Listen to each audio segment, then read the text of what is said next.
Thank you so much for everyone coming. I just want to say, my name is Ann Dunham. Please vote for me, don't forget. I also want to say, I want to be your watchdog. I want to be your eyes and keep an eye out for what's going on with the numbers. What are we doing? Because it's your money coming out of your pocket. And I want to be your heart to care for everybody. People complain that there is a lack of wintertime employment opportunities in this area. I think there are many things that we can do in that area. One is in manufacturing, we need to bring more manufacturers here. However, I don't believe that government should create businesses or create manufacturing. However, we can help with communication. For instance, back in the 90s, I invented a new kind of earring. And I wanted to have it manufactured in South Carolina. So I called the Department of Commerce in Columbia and I said, you know, I have this thing, I want it manufactured. Who manufactures this type of thing here? And they were not able to tell me. I ended up going to Rhode Island for that. Well, one of the things I do, I forgot to mention that I do own a business and I have a master's degree. In my business for individuals, I compose resumes. And I composed a resume for a fellow that has a lot of background in manufacturing. And I thought when he picked up his resume, I would provide him with a little extra information and that I would give him a list of all our manufacturers because we do have them. You know, they're on 501, we have a few in the city. AVX, of course, polluted our water and then they left. But I called the Chamber of Commerce, I called the Regional Economic Development Commission, I called the city. I could not find a list of manufacturers. We've got to know who's here in order to, help people when they do have a need and want to have something like that manufactured. So we can certainly help with communications, and also, we need to find out what the city's doing right now. We don't know everything that the city's doing. I'd like to see, are we going to trade shows? I don't want to spend a huge amount of money, but I think recruiting to an extent is a good idea. I definitely don't think we need to go to China for any reason, but we have different conferences in the U.S. We could go there and tell them about what we have to offer. We do have industrial parks. I'm not in favor of producing industrial parks that sit there unused that we have to maintain.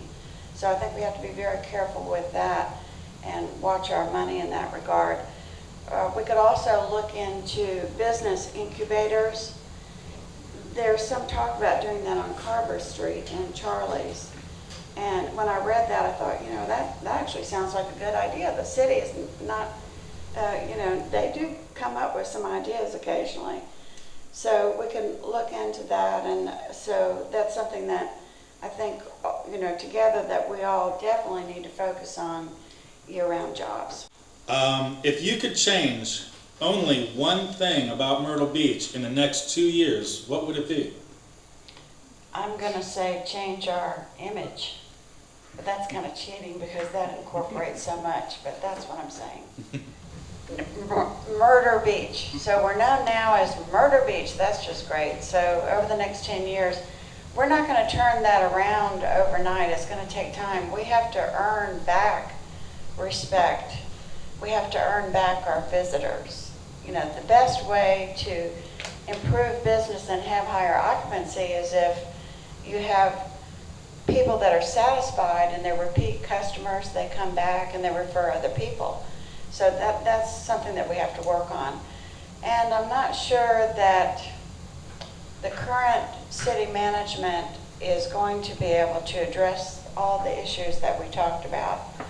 That's something that the new council will need to look at. But the other major thing that we need to do, I think, over the next 10 years is to rein in our money. I'm running as a fiscal conservative. I'm concerned about our budget. Our budget has grown like $50 million in 6 years. Our debt is equal to $8,000 for every man, woman, and child in the city. And how are we going to pay that off? The current plan is not to pay it off. If you went to the library meetings, you would have heard the city manager Peterson say, well, we take care of about $12 million in debt every year. And so what he was saying is that rolls off, we pay that off, and then they just add more, like this library thing that they're talking about. So I'd like to go in as 4 new people with the majority, because then we can change the city.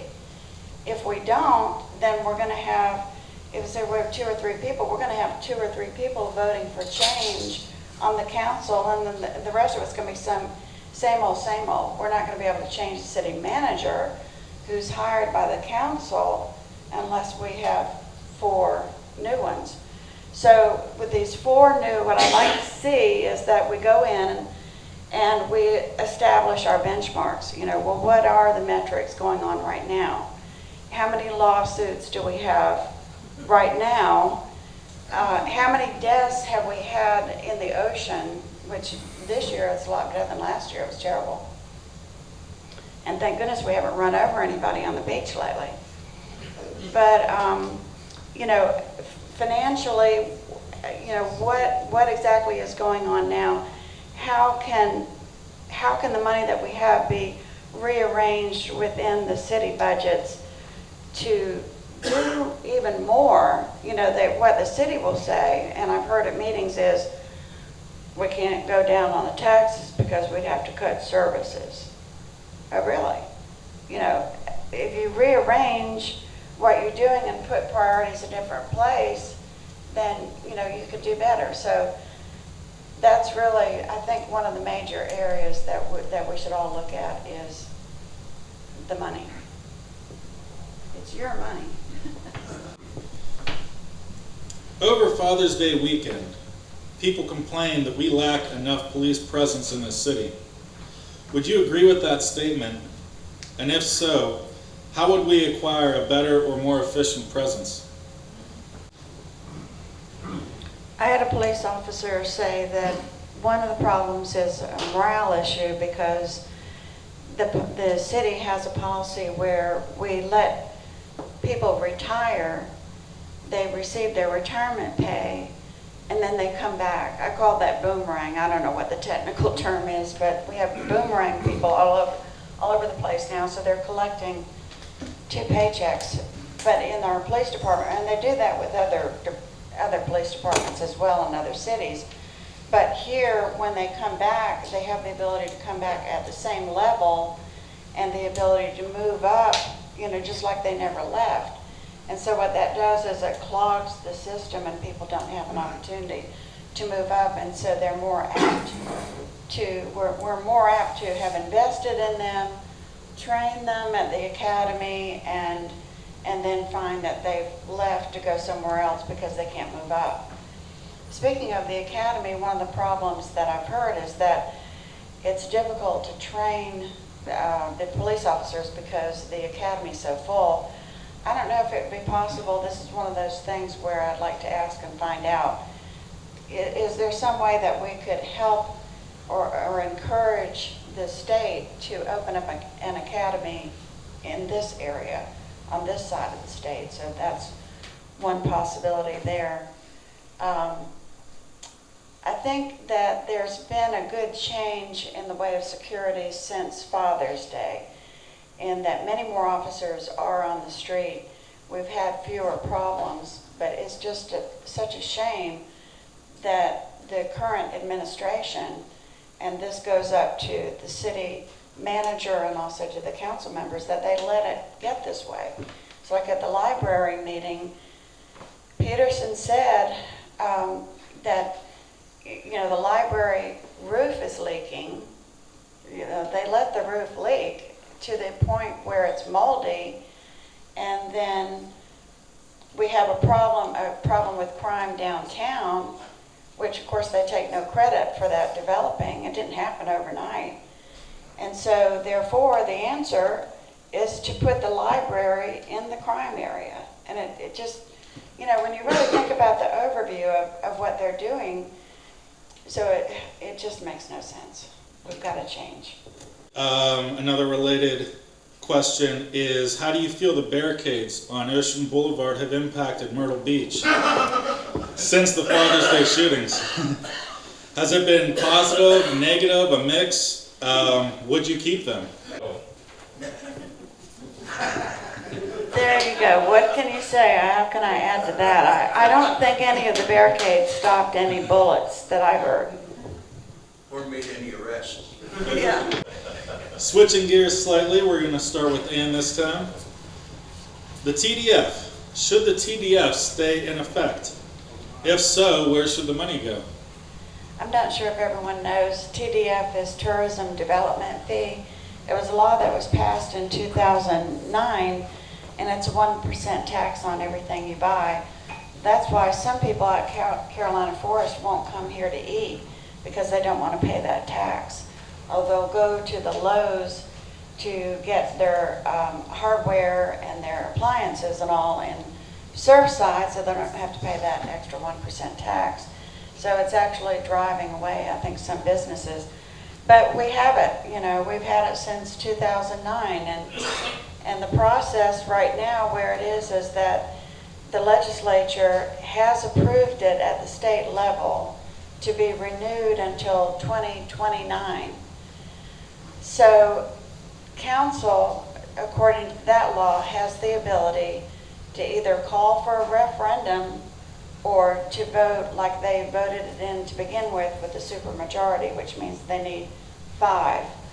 So what's going to happen? After the election in November, between November and January, I would expect that the city council will vote in the renewal to 2029 with a supermajority. It's to go to our local legislative delegation and say, we know that you've just been through this process at the state level of allowing us to renew this tax, but we've come to realize that the tax is not working because Ann Dunham looked up the accommodations tax records and found out that our area is really not doing any more business than other areas. So what we'd like you to do is to allocate that 80% that was going to the chamber. We'd like to allocate that 80% to the city. And so then the city would have an extra $24 million to work with, which we could put toward the ocean outfalls, for example. We could do so much. We could have a Central Park. You know, the city is 23.3 acres. Manhattan is 23.7 acres.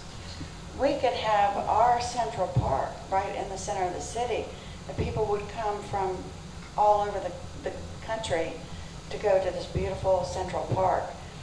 So that's what I'm hoping, is that we would be able to transfer that 80% over to the city. Now, what if they won't do it? Or what if the legislature doesn't vote for that? We'd have to decide what to do at that point. We could, as a city council, rescind it. It goes back to heads on beds, that it's our responsibility as taxpayers to put heads on beds. They're not advertising my business. Do y'all want to advertise my business? We really shouldn't give entities taxes where we can't measure the results. How do we know it's working? We don't know. They're dropping like flies.